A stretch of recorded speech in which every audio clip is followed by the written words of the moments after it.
Hello दोस्तों, जय हिंद। स्वागत है फिर से आप सभी का एक बार आपके अपने यूट्यूब चैनल सरकारी एग्जाम विद एमएस में। आई होप आप सब लोग बहुत अच्छे होंगे और आप सबकी पढ़ाई भी बहुत अच्छे तरीके से चल रही होगी। जैसा कि आप सब लोग थंबनेल पर देख ही पा रहे होंगे कि हम लोग बातचीत कर रहे हैं SSC MTS previous year question 2021 के बारे में, यानी कि एसएससी एमटीएस 2021 में जितने भी हिस्ट्री के प्रीवियस ईयर क्वेश्चन थे उन सभी क्वेश्चन की हम लोग बहुत अच्छे तरीके से प्रैक्टिस कर रहे हैं।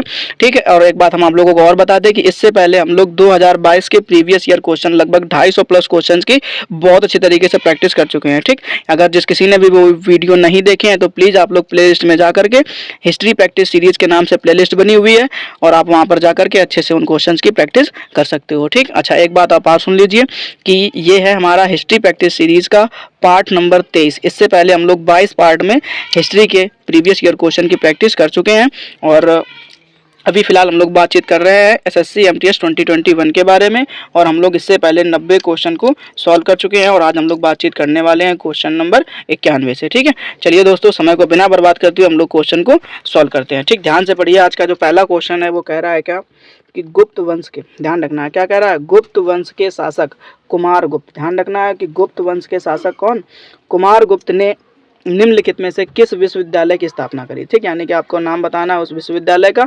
जिसकी स्थापना गुप्त वंश के शासक कुमार गुप्त ने करी थी। ठीक, तो दोस्तों ध्यान से पढ़िए। पहला ऑप्शन लिखा हुआ कह रहा है नालंदा विश्वविद्यालय, दूसरा ऑप्शन है कह रहा है दिल्ली विश्वविद्यालय। ठीक, उसके बाद में तीसरा ऑप्शन कह रहा है तक्षशिला विश्वविद्यालय और चौथा ऑप्शन है पुणे विश्वविद्यालय। ठीक, तो ये बात आपको ध्यान रखनी है। ठीक है, तो आपको यहाँ पर याद रखना है दोस्तों ऑप्शन नंबर ए। क्या याद रखना है आपको यहाँ पर दोस्तों, ऑप्शन नंबर आपको ए याद रखना है, यानी नालंदा विश्वविद्यालय। ठीक, तो ये ध्यान रखना है, यानी गुप्त वंश के शासक कुमार गुप्त ने नालंदा विश्वविद्यालय की स्थापना करी थी। ठीक, चलिए दोस्तों हम लोग देखते हैं नेक्स्ट क्वेश्चन। नेक्स्ट क्वेश्चन में हमसे पूछा गया है कह रहा मंगल पांडे को, ध्यान रखना है, मंगल पांडे को बैरकपुर में, कहाँ पर, बैरकपुर में। ठीक, यानी मंगल पांडे को बैरकपुर में को ब्रिटिश अधिकारियों पर हमला करने के लिए फांसी दी गई थी। ठीक, यानी मंगल पांडे को कब जो है फांसी दी गई थी, किसके लिए, तो ब्रिटिश अधिकारियों पर हमला करने के लिए फांसी दी गई थी। ठीक, यानी मंगल पांडे को बैरकपुर में फांसी दी गई थी। अब किस लिए दी गई थी, तो ब्रिटिश अधिकारियों के ऊपर उसने क्या करा था, हमला करा था। ठीक, तो दोस्तों आपको ये बात याद रखनी है कि कब दी गई थी। ठीक, तो पहले तो आप ऑप्शन पढ़ लीजिए। पहला ऑप्शन लिखा हुआ है कह रहा 29 मार्च 1857 को, दूसरा ऑप्शन लिखा हुआ 21 मार्च 1857 को, तीसरा ऑप्शन लिखा हुआ 23 मार्च 1857 को और चौथा ऑप्शन लिखा हुआ 31 मार्च 1857 को। ठीक, तो दोस्तों आपको यहाँ पर ध्यान रखना है ऑप्शन नंबर ए। क्या याद रखना है आपको यहाँ पर, ऑप्शन नंबर ए याद रखना है, यानी 29 मार्च 1857 ईस्वी को। ठीक, यानी 29 मार्च 1857 को मंगल पांडे को बैरकपुर में फांसी दी गई थी। ठीक, चलिए दोस्तों अब हम लोग देखते हैं नेक्स्ट क्वेश्चन। नेक्स्ट क्वेश्चन में हमसे पूछा गया कह रहा पुलकेशिन प्रथम, ध्यान रखना है क्या कह रहा है कि पुलकेशिन प्रथम दक्षिण भारत के, ध्यान रखना, पुलकेशिन प्रथम दक्षिण भारत के, ठीक है, किस वंश के संस्थापक थे। ठीक, यानी पुलकेशिन प्रथम जो है उन्होंने किस वंश की स्थापना करी थी, ये बात आपको बतानी। ठीक, ध्यान से पढ़िए। पहला ऑप्शन लिखा हुआ है चेर, दूसरा ऑप्शन लिखा हुआ है चालुक्य और तीसरा ऑप्शन लिखा हुआ है चोल, चौथा ऑप्शन लिखा हुआ है पांड्य। ठीक, तो दोस्तों आपको याद रखना है यहाँ पर ऑप्शन नंबर बी। क्या याद रखना है आपको यहाँ पर, ऑप्शन नंबर बी याद रखना है, यानी कि चालुक्य। ठीक, तो यहाँ पर सही हो जाएगा आपका ऑप्शन नंबर बी, यानी चालुक्य, यानी पुलकेशिन प्रथम ने दक्षिण भारत के चालुक्य वंश की स्थापना करी थी। ठीक, चलिए दोस्तों अब हम लोग देखते हैं नेक्स्ट क्वेश्चन। नेक्स्ट क्वेश्चन में हमसे पूछा गया है कह रहा है कि अखिल भारतीय मुस्लिम लीग, ध्यान रखना है, अखिल भारतीय मुस्लिम लीग का गठन, ठीक, किस सन में हुआ था। ठीक, ये बात आपको बतानी, यानी जो अखिल भारतीय मुस्लिम लीग है इसकी स्थापना कब हुई थी, ये बात आपको बतानी है। तो ध्यान से पढ़ लीजिए। पहला ऑप्शन लिखा हुआ 1908 ईस्वी में, दूसरा ऑप्शन लिखा हुआ 1905 ईस्वी में, तीसरा ऑप्शन लिखा हुआ 1906 ईस्वी में और चौथा ऑप्शन लिखा हुआ 1910 ईस्वी में। ठीक, तो दोस्तों आपको यहाँ पर याद रखना है ऑप्शन नंबर सी। क्या याद रखना आपको यहाँ पर, ऑप्शन नंबर सी याद रखना है, यानी 1906 ईस्वी में। ठीक, यानी अखिल भारतीय मुस्लिम लीग की स्थापना 1906 ईस्वी में हो गई थी। चलिए दोस्तों हम लोग देख लेते हैं नेक्स्ट क्वेश्चन। ठीक, नेक्स्ट क्वेश्चन में हमसे पूछा गया है कह रहा है क्या कि हर्षवर्धन, ध्यान रखना है क्या, हर्षवर्धन, ठीक, 606 से 647 ईस्वी। ठीक, मतलब इसके शासनकाल की व्यवस्था है। ठीक, कह रहा वंश के शासक थे, यानी किस वंश के शासक थे ये बात आपको बतानी, यानी हर्षवर्धन जो है वो इनका संबंध किस वंश से था ये बात आपको बतानी। तो ध्यान से पढ़ लीजिए। पहला ऑप्शन लिखा हुआ है गुप्त वंश, दूसरा ऑप्शन लिखा हुआ है मौर्य वंश, तीसरा ऑप्शन लिखा हुआ है मुगल वंश और चौथा ऑप्शन लिखा हुआ है पुष्यभूति वंश। ठीक, तो दोस्तों आपको यहाँ पर ध्यान रखना है ऑप्शन नंबर डी। क्या याद रखना है आपको यहाँ पर? ऑप्शन नंबर डी याद रखना है, यानी पुष्यभूति वंश। ठीक, यानी जो हर्षवर्धन थे वो पुष्यभूति वंश के शासक थे। ठीक, संस्थापक नहीं दोस्तों, शासक आपको बताना है। ठीक, यानी इनका संबंध बताना था आपको कि किस वंश से है, तो आपको ध्यान रखना कि हर्षवर्धन का संबंध जो है वो पुष्यभूति वंश से है। ठीक, चलिए दोस्तों अब हम लोग देखते हैं नेक्स्ट क्वेश्चन को। नेक्स्ट क्वेश्चन में हमसे पूछा गया है, कह रहा दंती दुर्ग, ध्यान से पढ़िएगा, क्या कि दंती दुर्ग भारत के किस राजवंश से संबंधित है। ठीक है, जो दंती दुर्ग है वो भारत के किस राजवंश से संबंधित है? तो दोस्तों पहले ऑप्शन पढ़ लीजिए। पहला ऑप्शन लिखा हुआ है चोल वंश, दूसरा ऑप्शन लिखा हुआ है चालुक्य वंश, और तीसरा ऑप्शन लिखा हुआ है राष्ट्रकूट, और चौथा ऑप्शन लिखा हुआ है चेर। ठीक, तो दोस्तों आपको यहाँ पर याद रखना है ऑप्शन नंबर सी। क्या याद रखना है आपको यहाँ पर? ऑप्शन नंबर सी याद रखना है, यानी राष्ट्रकूट वंश। ठीक है, जो दंती दुर्ग है वो भारत के राष्ट्रकूट वंश से संबंधित थे। ठीक, चलिए दोस्तों हम लोग देखते हैं नेक्स्ट क्वेश्चन। चलिए अच्छा ध्यान से पढ़ लीजिए क्वेश्चन को। कह रहा है क्या, निम्नलिखित में से, ठीक ध्यान रखना है, निम्नलिखित में से कलकत्ता, ठीक कहाँ पे? कलकत्ता, या उसी को हम लोग कोलकाता बोल सकते हैं, में ब्रह्म समाज की स्थापना किसकी? ब्रह्म समाज की स्थापना किसने करी थी? ठीक, यानी कि निम्नलिखित में से कलकत्ता में या कोलकाता में ब्रह्म समाज की स्थापना किसने करी थी? तो ध्यान से पहले ऑप्शन पढ़ लीजिए। पहला ऑप्शन कह रहा है स्वामी विवेकानंद ने, ठीक, और दूसरा ऑप्शन कह रहा है स्वामी दयानंद सरस्वती ने, तीसरा ऑप्शन कह रहा है ईश्वर चंद्र विद्यासागर ने, और चौथा ऑप्शन कह रहा है राजा राम मोहन राय ने। ठीक, तो दोस्तों आपको यहाँ पर याद रखना है ऑप्शन नंबर डी। क्या याद रखना है आपको यहाँ पर? ऑप्शन नंबर डी याद रखना है, यानी कि राजा राम मोहन राय। ठीक, यानी राजा राम मोहन राय ने कलकत्ता में ब्रह्म समाज की स्थापना करी थी। ठीक, चलिए दोस्तों अब हम लोग देख लेते हैं नेक्स्ट क्वेश्चन। नेक्स्ट क्वेश्चन में हमसे पूछा गया है, कह रहा है मंदिरों, ठीक, मंदिरों में यानी भारत के मंदिरों में से संबंधित दिए गए कथनों में से कौन से कथन सत्य हैं? यानी भारत के जो मंदिर हैं उनसे संबंधित आपको कुछ कथन दिए गए हैं, उन कथन को आपको पहले ध्यान से पढ़ना है और फिर जवाब देना है कि क्या ये बातें सही हैं। ठीक, तो कह रहा है पहले आपसे पूछा गया पहले कथन में, कह रहा है नागर शैली की वास्तुकला, नागर शैली की वास्तुकला को उत्तर भारतीय शैली, ध्यान रखना, उत्तर भारतीय शैली के नाम से भी जाना जाता है। जो नागर शैली है उसे हम लोग उत्तर भारतीय शैली के नाम से भी जानते हैं। क्या ये बात सही है? दूसरा ऑप्शन ध्यान से पढ़ लीजिए, कह रहा है द्राविड़ शैली, क्या कह रहा है? द्राविड़ शैली की वास्तुकला को दक्षिण भारतीय शैली के रूप में जाना जाता है। ठीक, मतलब यहाँ के जो नागर शैली है उसे उत्तर भारतीय शैली और जो द्राविड़ शैली है उसे दक्षिण भारतीय शैली के रूप में जाता है। क्या ये बातें एकदम से सही है? ठीक, तो जरा ध्यान से पढ़िए। कह रहा है पहला ऑप्शन आपसे कह रहा है केवल फर्स्ट, यानी आपको जो पहली बात बताएगी कि जो नागर शैली है उत्तर भारतीय शैली है, ठीक, लेकिन जो दूसरी है द्राविड़ शैली वो दक्षिण भारत की शैली नहीं है। ठीक, अच्छा दूसरे में कह रहा है आपसे कि पहला और दूसरा दोनों, ठीक, दूसरा ऑप्शन ध्यान से पढ़ो, कह रहा है पहला और दूसरा दोनों। ठीक, तो यहाँ पे आपको ध्यान रखना है, कह रहा जो पहली बात लिखी हुई थी या जो पहला कथन था नागर शैली की वास्तुकला को उत्तर भारतीय शैली के नाम जाना जाता है, और जो दूसरी है द्राविड़ शैली की वास्तुकला को उसे दक्षिण भारतीय शैली के रूप में जाना जाता है। ठीक, तो ये दोनों बातें सही हैं।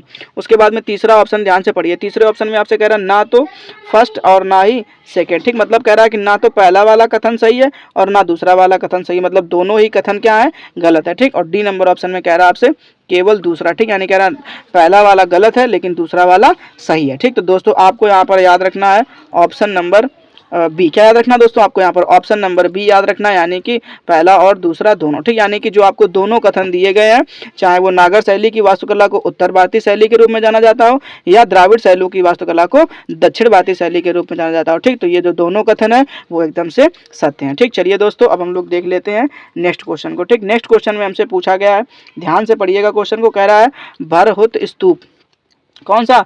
भरहुत स्तूप जातक कथाओं और कहानियों का चित्रण करता है, यह निम्नलिखित में से किस राज्य में है? ठीक, यानी जो भरहुत स्तूप है वो निम्नलिखित में से किस राज्य में स्थित है? आपको चार ऑप्शन दिए गए, ध्यान से पढ़ लीजिए। पहला ऑप्शन है आंध्र प्रदेश में, दूसरा ऑप्शन कह रहा है बिहार में, और तीसरा ऑप्शन है मध्य प्रदेश में, चौथा ऑप्शन है उत्तर प्रदेश में। ठीक, तो दोस्तों आपको यहाँ पर याद रखना है ऑप्शन नंबर सी। क्या याद रखना है यहाँ पर? आपको ऑप्शन नंबर सी याद रखना है, यानी कि मध्य प्रदेश। ठीक, यानी जो मध्य प्रदेश है वहां पर भरहुत स्तूप है और भरहुत स्तूप में जातक कथाओं तथा कहानियों का चित्रण किया गया। ठीक, चलिए दोस्तों हम लोग देखते हैं नेक्स्ट क्वेश्चन। नेक्स्ट क्वेश्चन में हमसे पूछा गया है, कह रहा वंदे मातरम स्रोत गान किसने लिखा है? ठीक, यानी जो वंदे मातरम है वो किसके द्वारा लिखा गया, ये बात आपको बतानी है। ठीक, अच्छा ध्यान से पढ़िए। पहला ऑप्शन कह रहा है भगत सिंह, दूसरा ऑप्शन कह रहा है बाल गंगाधर तिलक, और तीसरा ऑप्शन है बंकिम चंद्र चटर्जी, और चौथा ऑप्शन है महात्मा गांधी। ठीक, तो दोस्तों आपको यहाँ पर याद रखना है ऑप्शन नंबर सी।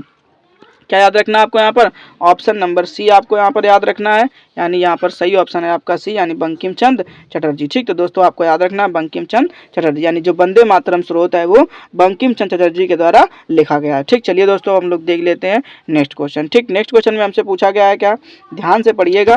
कह रहा है कि चालुक्य वंश की राजधानी थी। ठीक, यानी निम्नलिखित में से चालुक्य वंश की राजधानी कौन थी, ये बात आपको बतानी थी। ठीक, तो ध्यान से पढ़िए। पहला ऑप्शन कह रहा है पाटलिपुत्र, दूसरा ऑप्शन है राजगीर और तीसरा ऑप्शन है बादामी और चौथा ऑप्शन है कांचीपुरम। ठीक, तो दोस्तों आपको यहाँ पर याद रखना है ऑप्शन नंबर सी। क्या याद रखना है आपको यहाँ पर? ऑप्शन नंबर सी याद रखना है, यानी कि बादामी। ठीक, यानी निम्नलिखित में से अगर हम बात करें तो चालुक्य वंश की राजधानी थी वो बादामी थी। ठीक, चलिए दोस्तों अब हम लोग देख लेते हैं नेक्स्ट क्वेश्चन। नेक्स्ट क्वेश्चन में हमसे पूछा गया है, कह रहा है कि इनाम गांव, कौन सा गांव?